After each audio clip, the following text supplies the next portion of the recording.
Κυρία Γκάτζου, σήμερα η Ελληνική Αριστερή Συμπαράταξη αυτό που επιδίωξε να κάνει και νομίζω ότι επιτυγχάνει να το κάνει είναι να απαντήσει στα πολύ μεγάλα προβλήματα της ελληνικής κοινωνίας, μεταξύ των οποίων είναι και το εκπαιδευτικό σύστημα και η παιδεία.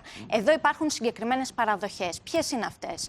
Ότι το δημόσιο σχολείο αυτή τη στιγμή έχει απαξιωθεί. Ότι το Λύκειο έχει γίνει ένας χώρος στο οποίο τα παιδιά για 3 χρόνια πραγματοποιούν έναν αγώνα δρόμου και οι ελληνικές οικογένειες πληρώνουν τεράστια κόστη, ιδιωτική δαπάνη για την παραπαιδεία, 1 δις σχεδόν το χρόνο για την προετοιμασία τους για το πανεπιστήμιο. Από εκεί και πέρα επίσης οι Έλληνες εκπαιδευτικοί είναι αυτοί που σηκώνουν ένα τεράστιο βάρος αυτή τη στιγμή. Είναι οι άνθρωποι οι οποίοι με ελάχιστα χρήματα δεν μπορούν να ανταπεξέλθουν τον μήνα. Η μισθή τους είναι εξευτελιστική για τον ρόλο που καλούνται να επιτελέσουν. Ενώ την ίδια στιγμή. Στους καθηγητές και στους δασκάλους, αν αύριο το πρωί γίνεται κυβέρνηση. Η πρότασή μας, θέλω να πω το εξής όμως για τους καθηγητές και τους εκπαιδευτικούς, ότι την ίδια στιγμή βρίσκονται υπό καθεστώς φόβου με το πλαίσιο της αξιολόγησης που τους έχει επιβληθεί. Είμαστε υπέρ της αξιολόγησης, αλλά μιας αξιολόγησης η οποία θα κάνει καλύτερο το σχολείο. Όχι θα είναι τιμωρητική έναντι των εκπαιδευτικών. Από εκεί και πέρα έχουμε μια πολύ συγκεκριμένη πρόταση για τους εκπαιδευτικούς, η οποία είναι η ένταξή τους στο ειδικό μισθολόγιο.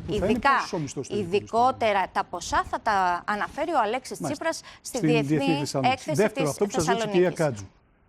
Γιατί δέχεστε πολύ σκληρή κριτική από το ΣΥΡΙΖΑ, από τη Νέα Αριστερά και υποθέτω από τα κόμματα που βρίσκονται αριστερά σας. Αυτό, γι' αυτό και η κυρία Κάτζου το είπε. Ναι. Ή, να καταλάβουμε, υπάρχει μια σαφέστατη αλλαγή σε αυτά που έλεγε ο κύριος Τσίπρας πριν αποχωρήσει από το ΣΥΡΙΖΑ και δημιουργήσει την Ελλάδα, που ήταν κατά των ιδιωτικών πανεπιστημίων. Σήμερα διάβασα και άκουσα με προσοχή τις προτάσεις του τομεάρχης της Ελλάδας, που είπε ναι, δεν θα κλείσουμε τα ιδιωτικά πανεπιστήμια στην Ελλάδα, θα τα αφήσουμε να λειτουργούν όπως λειτουργούν, αλλά δεν θα ψηφίσουμε το άρθρο 15.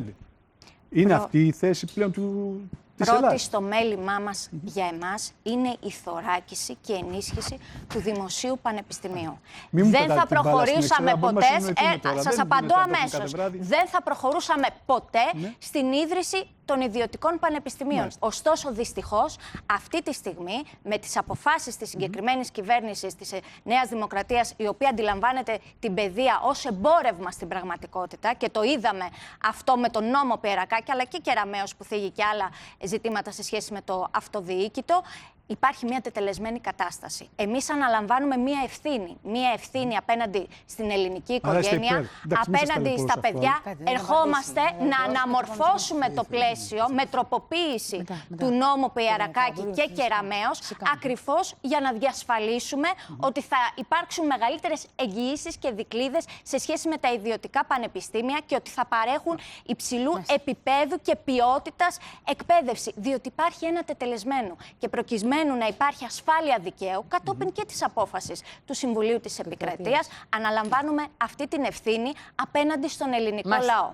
Θα ήθελα να απαντήσω σχετικά με τον Κυριάκο Μητσοτάκη, ο οποίος πρέπει να είναι ο μοναδικός πρωθυπουργός, ο οποίος πανηγυρίζει επειδή στις τάξεις της παράταξής του έχει ασκηθεί ποινική δίωξη σε 4 εν ενεργεία βουλευτές και όχι σε περισσότερους. Αυτό είναι μοναδικό φαινόμενο, τουλάχιστον, μοναδικό και 2 καταδικασμένα στην Ευρώπη. Κύριε Τσίπρα, βέβαια, έτσι.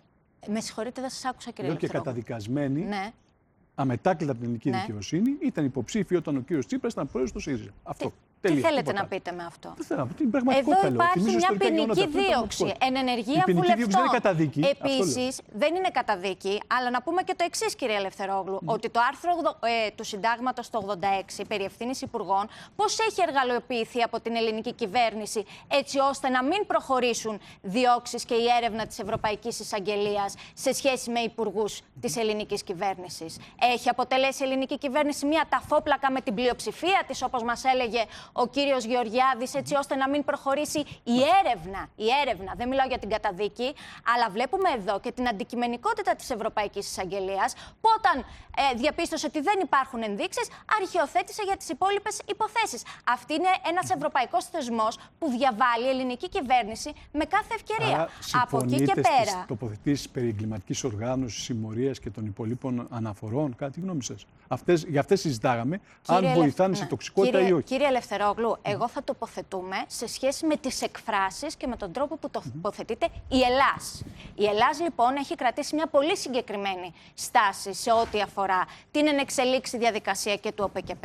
Και λέμε ότι η ποινική δικαιοσύνη είναι η αρμόδια να κρίνει τις ποινικές ευθύνες. Από εκεί και πέρα όμως υπάρχει μια τεράστια πολιτική ευθύνη, διότι άπαντα τα πρόσωπα στα οποία έχει ασκηθεί ποινική δίωξη είναι στελέχη της Νέας Δημοκρατίας, είναι άνθρωποι οι οποίοι έχουν συμβάλει σε έναν πελατειακό μηχανισμό προς εξυπηρέτηση των ανθρώπων, των γαλάζιων παιδιών της Νέας Δημοκρατίας και στερούνται τα χρήματα και τις αγροτικές ενισχύσεις οι τίμιοι αγρότες.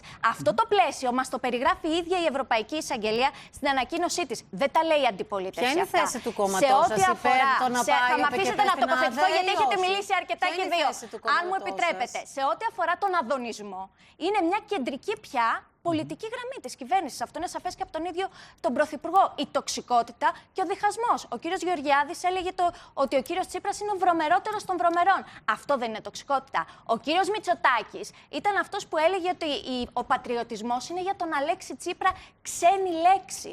Και πήγαινε χέρι-χέρι με την ακροδεξιά στην υπόθεση των Πρεσπών. Μία αυτοκριτική, λοιπόν, όταν φτάνει ο Κυριάκος Μητσοτάκης να μιλάει για τοξικότητα στον δημόσιο λόγο, θα πρέπει να γίνεται από την πλευρά της Νέας Δημοκρατίας. Γιατί εδώ ζούμε τα ύστερα του κόσμου στην πραγματικότητα.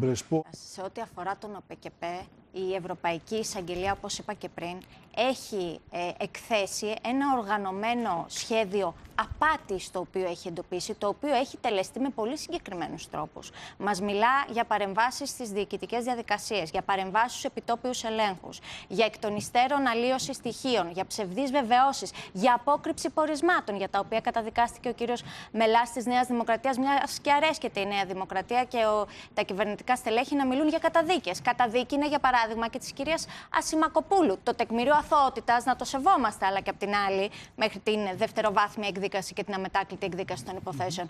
Αλλά απ' την άλλη, αν θέλουμε να μιλάμε για καταδίκες, να λέμε και για τα κυβερνητικά στελέχη για τα οποία έχουν καταδικαστεί ήδη σε πρώτο βαθμό. Και από εκεί και πέρα, εδώ τίθενται μεγάλα ζητήματα θεσμικότητας. Το μεγάλο πολιτικό θέμα ποιο είναι? Ότι υπάρχει εκτεταμένη διαφθορά. Ο Πρωθυπουργός στο κυριακάτικο σημείωμά του προσπάθησε να μιλήσει για μεμονωμένες παρεμβάσεις. Ποια είναι όμως η πραγματικότητα? Ότι τα σκάνδαλα είναι αλλεπάλληλα, ότι η Ευρωπαϊκή Εισαγγελία έχει εγκατασταθεί στη χώρα μας και ότι το αίτημα για εντιμότητα στην πολιτική, το οποίο εμείς προβάλλουμε, είναι ένα αίτημα που οι ίδιοι οι πολίτες κατόπιν της διακυβέρνησης της Νέας Δημοκρατίας επαναφέρουν ως ζητούμενο. Γιατί η διαφθορά έχει και οικονομικό αποτύπωμα στην ελληνική ζωή του τόπου.